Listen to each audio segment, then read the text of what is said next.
Hey, what's going on? So before I get into this video, I just want to say this is all obviously coming from a perspective of a non-black person. So if you don't want to listen to what I got to say, fine. That's all good. I'm just giving my thoughts on this whole situation. Let me know if anything that I say is out of pocket. Open to all criticism, you know? So let's get right into this video. But actually, another message before I start that. I want to bring your guys' attention to a GoFundMe for Talia, who is a protester from Chicago that was arrested for a felony and a misdemeanor for just trying to get somebody to stop live streaming the protest. Now, if you've kept up with how a lot of, people that had their faces in protesting videos in Ferguson, how they were murdered, you would understand that this would be very important. And apparently the guy that was live streaming as well, like he's known as a agitator. I am going to put that link in the description below, so go check it out when you can. I want to get right into Song 33 by Noname.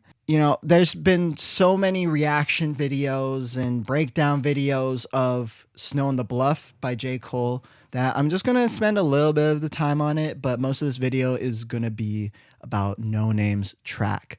J. Cole on Wednesday night, I believe, he dropped a song called On the Bluff. That song addresses Noname. I mean, he doesn't say her by name, but given his previous tracks where he's, let's say, addressing Wale or addressing Kanye, he doesn't say their names, but it has a certain tone and certain references where you start thinking, oh, this is most definitely about these two. And from the first listen, I was thinking, okay, yeah, this is all the way about Noname. Sonically, it's amazing. His flows are really good on there. Lyrically, he's pretty fucking great as well.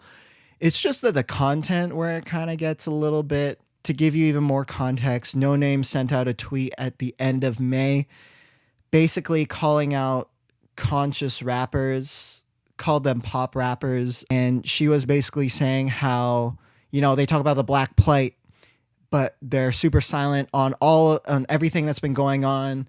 Can they at least send out a tweet?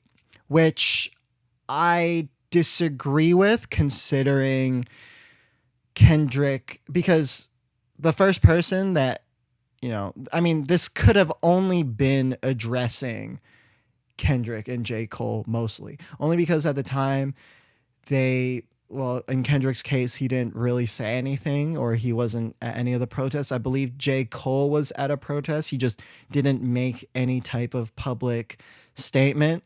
But my whole thing with that situation is that they should be given the benefit of the doubt, at least, for a little bit longer, considering how much work they've done publicly, but also monetarily and through their music and through their whole careers. Their whole careers are dedicated to that. So just give them a little bit of time before they respond. And another thing is that while, it's important for these people to utilize their platforms, like, who really cares what a celebrity has to say, We put too much importance in that, and that's gonna come in later throughout this whole synopsis. So J. Cole releases that track. There are mixed feelings on Twitter. Some people really fucked with it. I did initially from first listen, but after like the 6th or 7th, there were certain parts that I disagreed with, especially the parts where he's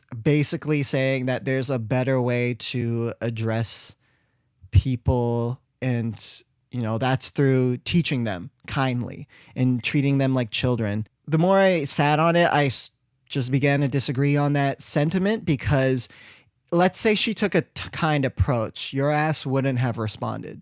Of course, she does have radical ideas, but as you can see on her feed, like, a lot of it has to do with putting people onto the right resources and diverting people's attentions to the right places. But yeah, that track, I'm saying all this to say that track was met with a lot of mixed reactions from people. And on Thursday night, or Friday morning, around then, probably about 24 hours after Cole dropped that track, she dropped her response. And wow, it is a minute long, produced by Madlib. But talk about efficiency. From the first line, she says, I saw a demon on my shoulder, it looking like patriarchy. Wow, what a way to set this whole track up. That first line, it just sets up the whole thing with this track. The underlying issue with J. Cole's track is that it was patronizing. It was unnecessarily patronizing. He was basically telling her to not be patronizing when in fact his tone was very what he was doing was patronizing. You know what I mean? Like, she has a book club that is there to give people the resources to educate themselves.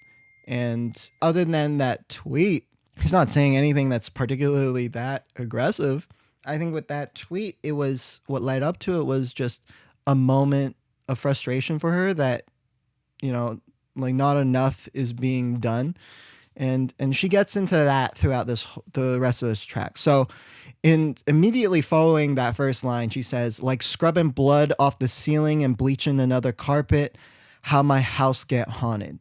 So I've had to sit on these two lines following it, but my interpretation of it is no matter how much she fights against these patriarchal demons that's sitting on her shoulder, they're just constantly there. They've just permeated through society so much. And I think expressing her frustrations in that way, and by saying how my house get haunted, she's saying that the idea of patriarchy should be dead. And it's this, you know, ancient idea that is dead, but it still exists.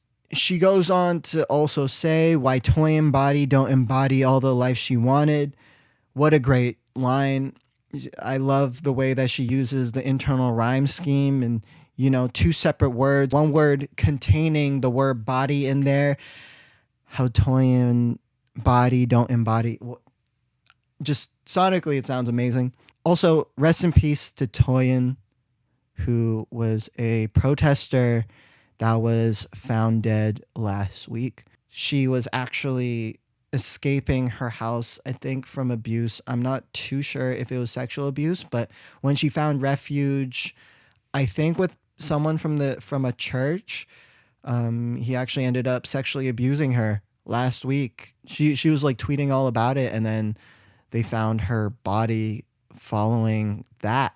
So just from the jump, she just brings Toyin situation up, and I think she's setting it all up. The notion that J. Cole was spending his energy in the wrong place in his track. That was the first thing that he had to say, and he spent basically all of the entire track telling Noname, hey, you need to be kinder to people when you're saying stuff to them because they won't understand things, and you gotta treat them like children. But then he doesn't spend any of the track addressing any of the other tragedies that have been going on. It's time to go to work. Wow, look at him go. kind of clowning him about, hey, it's time to take action right now. But she's like mocking him at this point, saying, good job, but there's so many things that we need to do. Like, this isn't the time nor place for this. And then after that, she says, you really about to write about me when the world is in smokes, when it's people in trees, when George was begging for his mother saying he couldn't breathe, you thought to write about me. Wow. Yeah, because those 4 bodies were found in the past week as well. They were all claimed to be suicides when the imagery of it all is directly related to lynchings. And one of the black men that were found hanging in a tree, it occurred in a pretty conservative town in California as well. And all of these cases have been ruled as suicides. So in those lines, she's addressing all of these things that have been going on while bringing to light, like, look, J. Cole, there are other things to talk about here. Home policing me is not the way to go with your first big public statement about these protests and this movement. Moving on, she also says, yo, but little did I know all my reading would be a bother. It's trans women being murdered and this is all he can offer.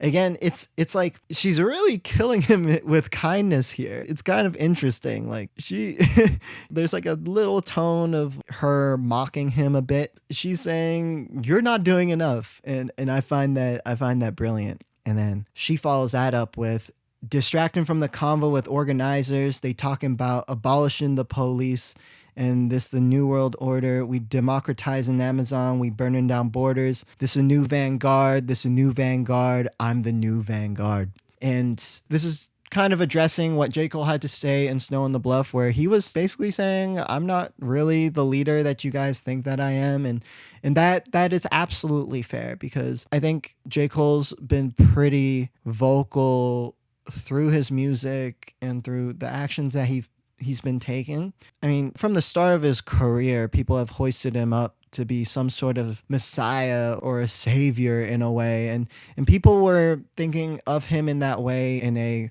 rapper sense, like he's going to save the rap game. But I think that kind of got transferred over into social movements. A lot of people have hoisted this responsibility onto him when in reality he's just a celebrity. He's a musician and he's not a lead organizer, or he's not necessarily a person that's on the ground. For example, he's someone that utilizes his platform to speak out, but there are people that are doing more than him right now for social justice. I think by Noname, I find that the latter half of this verse kind of reminds me of when Kendrick had his Control verse, and after he did that call out of all the names of saying how he's trying to murder his competition, and then he just goes into that insane tangent where he's rapping his ass off to like prove his point even further. I feel like that's what Noname is doing right now. She's trying to direct all of this attention back to the organizers and back to the movement at this point by saying that she's trying to abolish the police and this is the new world order. She's bringing all the attention that was given to this. I don't even know what this is. This isn't even a beef. Like, I see people online saying that, but this isn't really a beef.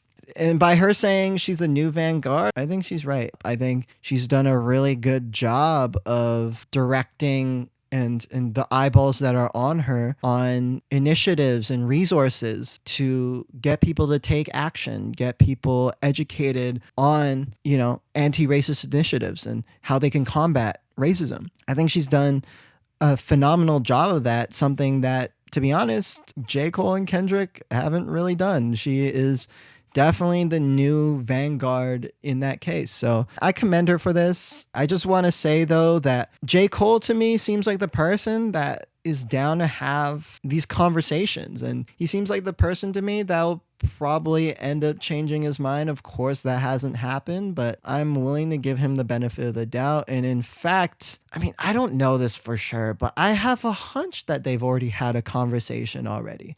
I have a hunch. Not saying this is 100%. I don't know anything. The reason why I think so is because J. Cole has posted the link right away. Like, basically as soon as Noname posted the link to song 33, that's kind of like why I'm theorizing they may have had that conversation. Also, another thing is that Ari Lennox, she supports Noname as well, and she's on Dreamville. That allegiance, I guess, doesn't really mean anything. But anyway, that's just a theory I have. One thing that I do want to address, I see a lot of ridiculous infighting that's going on in Twitter right now. A lot of J. Cole stans trying to start shit when there's really nothing to start. It's not a beef. It's not conflict. You don't have to defend this man so hard. It's okay to be wrong and to learn from those mistakes. And it's okay to unlearn certain things. It's not the end of the world if you do. It kind of brought to light how a lot of people, a good portion of J. Cole fans, learn a lot about injustices through his music. And I remember seeing a ridiculous tweet from I think Sean C responded to it, but like some kid was saying like how he learned about racial injustices against black people was through To Pimp a Butterfly. And that to me is so ridiculous because you cannot do that. That there's only so much that music can address. Music, of course, it supplements the movement, but you can't use it as a point of reference to the black experience, period. You can't. That to me is kind of viewing people in a one-dimensional light, and that's not how that works. And look, even if you read your ass off, you're never going to understand black people, even if you're non-black. Like it's not how it works. But to act like listening to pro-black music is enough. No, it's not. No, it's not. We got to put in more work than that. Got to do more research, you know what I mean? And take more action here. So that's all I'm going to say on this video. Hope you guys enjoyed it. Again, the link to Talia's GoFundMe. The link to Talia's GoFundMe is below. I've also included a great Google Doc for all these causes you can donate to and how you can contribute towards anti-racism. So give that a go if you want, and let me know what you guys think. I'm very open to discussion, you know what I'm saying? Like, if you have any issue with anything that I've said, please let me know. And again, I am a non-black person, so, you know, if you want to dismiss me, cool. That's fine. That's fine. But figured I would share my opinion here. So hope you guys enjoyed. I will see you guys soon. I'm recording some podcasts this week, so I'm excited. All right. Take care, guys. Have a good one. Peace.